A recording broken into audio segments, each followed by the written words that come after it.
Hi cooking lovers, welcome to our channel. ఈరోజు వీడియోలో అరిసెలు చేస్తున్నానండి.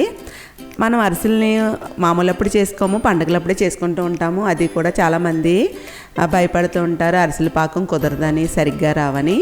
కానీ ఎటువంటి డౌట్స్ లేకుండా నేను చేసే ప్రాసెస్లో యాజ్ ఇట్ ఈజ్గా ఇలా చేస్తే అరిసెలు చాలా బాగా వస్తాయండి. ఈ అరిసెల్లో బెల్లం వేస్తాం కాబట్టి ఐరన్ ఉంటుంది, అలాగే నువ్వుపప్పుతో చేస్తున్నాం కాబట్టి కాల్షియం కూడా ఉంటుంది. ఈ వింటర్ సీజన్లో ఈ అరిసెలు మన హెల్త్కి కూడా చాలా మంచిది. ఈ అరిసెల తయారీ చూసేద్దామా.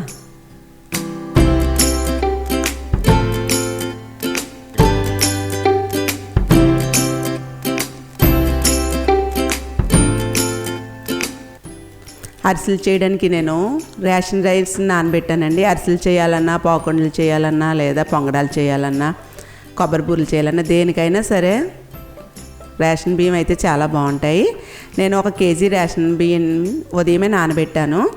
ఉదయం నానబెట్టి మరలా నైట్కి అయితే వాటర్ తీసేయాలి. అలా తీసేస్తే బియ్యం స్మెల్ రాకుండా ఉంటుందండి. అలా తీయకుండా ఉంచేసామంటే పిండి వాసన వచ్చి అరిసెలు బాగుండవు. నేను ఒకరోజు మొత్తం నానబెట్టాను. ఈరోజు ఉదయమే నానబెడితే మర్నాడు ఉదయం వాటర్లోంచి తీసేసాను. ఇలా కన్నాల జల్లెడలో క్లాత్ వేసుకుని ఈ బియ్యాన్ని మొత్తం అంతా వాటర్ తీసేసి వేసుకుని ఒక 5 నిమిషాలు ఉంచితే చాలు.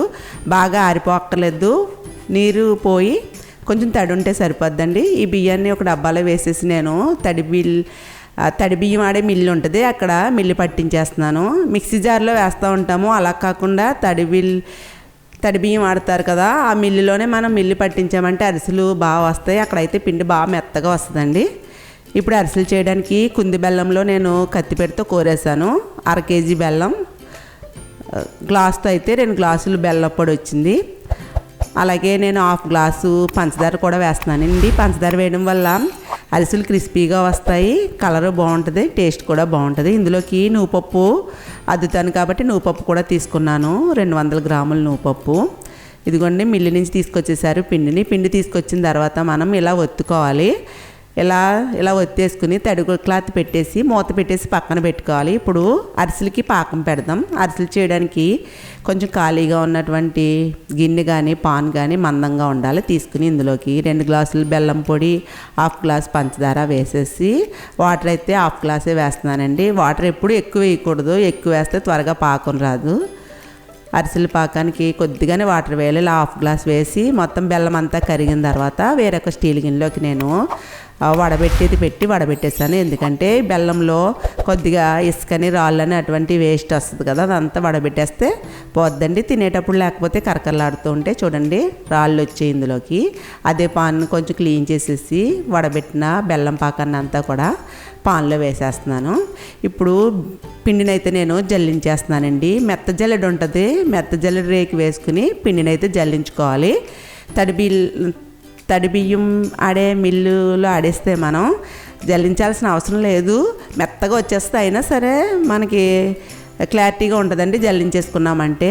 ఇలా జల్లించుకున్న తర్వాత పిండిని మరలా ఒత్తేసుకోవాలి, ఇలా చేత్తో నొక్కి పెట్టేసుకోవాలి.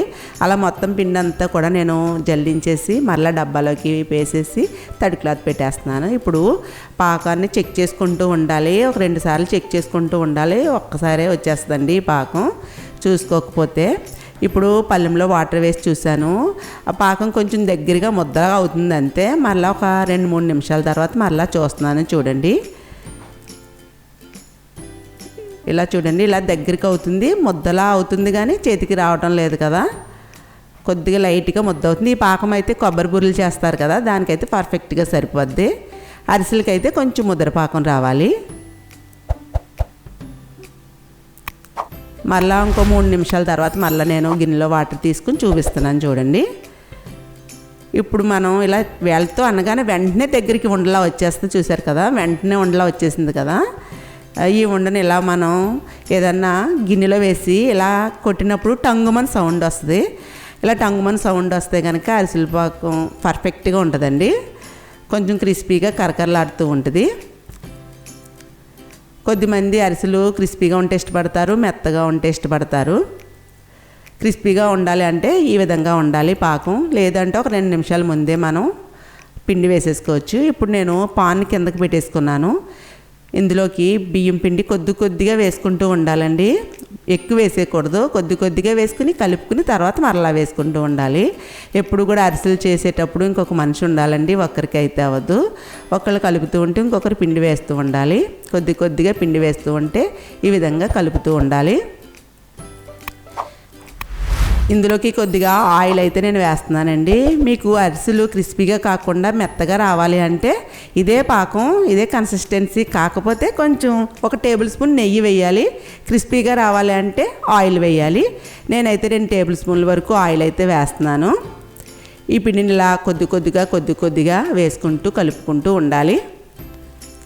ఈ విధంగా వేసి కలిపాను, చూపిస్తున్నాను చూడండి. మీకు చేత్తో ఇలా ముద్ద తీసినప్పుడు కొంచెం జారుగా ఉంది చూసారు కదా, ఇటువంటప్పుడు ఒక గుప్పుడు పిండి వేస్తున్నాను అంతే. నేను పిండి ఎక్కువ వేసేయకూడదండి, పిండి తక్కువ వేసినా మనకి జారుగా ఉంటుంది, మనకు ఒత్తేటప్పుడు తెలిసిపోద్ది.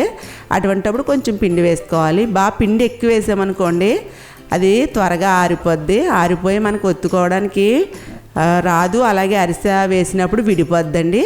అందుకే అరిసెల కన్సిస్టెన్సీ అంటే కరెక్ట్గా ఉండాలి. ఇలా చూడండి, ఈ విధంగా ఒక గుప్పుడు పిండి వేసాను కదా, ఇప్పుడు పర్ఫెక్ట్గా ఉంది. ఇందులోకి కొద్దిగా ఒక 2 టేబుల్ స్పూన్ల వరకు ఆయిల్ వేసేసి, ఆయిల్ మొత్తం అంతా కూడా ఈ పిండికి స్ప్రెడ్ అయ్యేలాగా ఇలా ఒకసారి పరుచుకొని మూత పెట్టేసి కొద్దిగా చల్లారనివ్వాలి.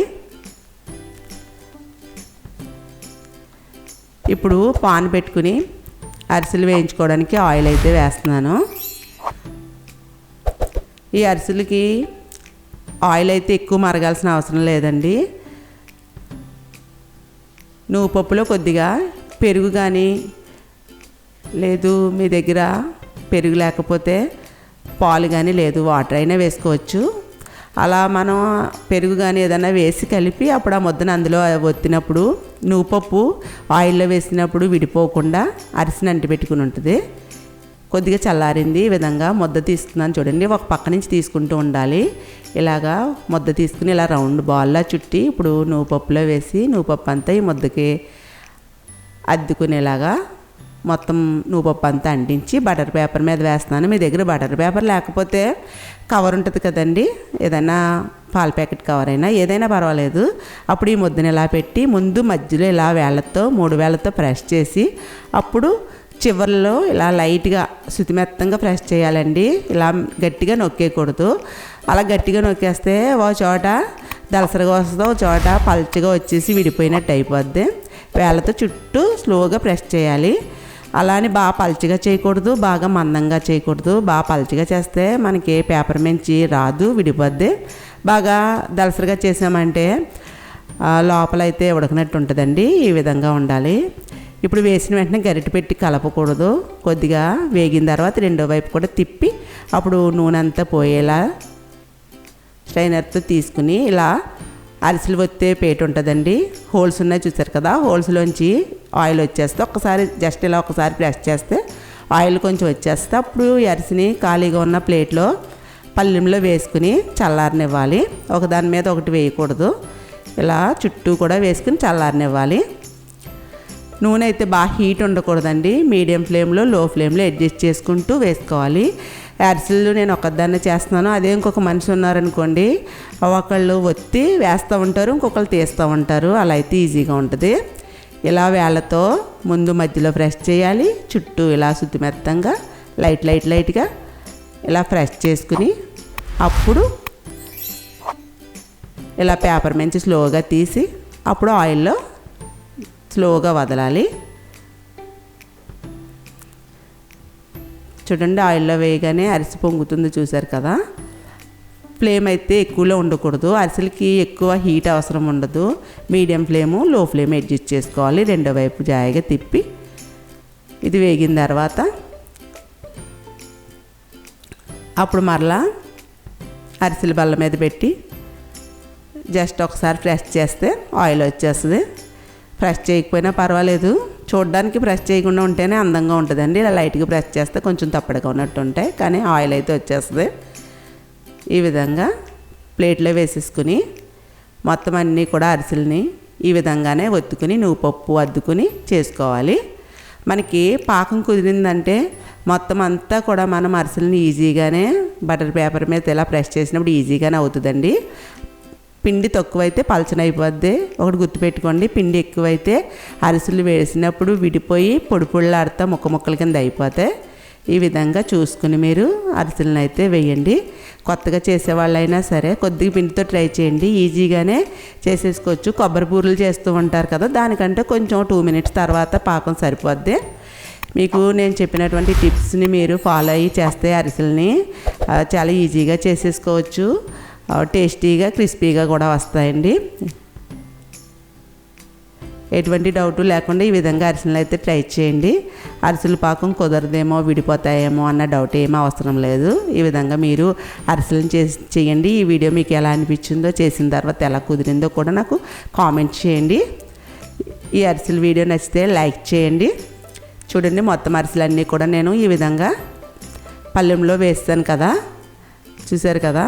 తడి బియ్యం పిండి అయితే 1 గ్లాస్ పిండి మిగిలిపోయిందండి నాకు. నేను కేజీ బియ్యం పిండి వేశాను. ఎందుకంటే మనం ఎప్పుడు కూడా తడి బియ్యం నానబెట్టినప్పుడు 1/2 కిలో బెల్లానికి 750 గ్రామ్స్ అంటే 3/4 కేజీ పిండి పడుతుంది. నేను 1 గ్లాస్ రైస్ ఎక్కువ వేసాను. పిండి మిగిలినా పర్వాలేదు, ఎందుకంటే మిగిలిన పిండి మనం జంతికలన్నా వేసుకోవచ్చు, ఎండనిచ్చేసి అట్లన్నా వేసేసుకోవచ్చు. ఇలా క్యాన్లో పెట్టేటప్పుడు కన్నాలు ఉన్నటువంటి ఏదైనా ప్లేట్ పెట్టండి. ప్లేట్ పెట్టేటప్పుడు అరిసెలను ఇలా పైన పెట్టండి. ఇంకా అందులో ఉన్న ఆయిల్ ఏమన్నా ఉంటే కన్నాలోంచి కిందకు వచ్చేస్తుంది.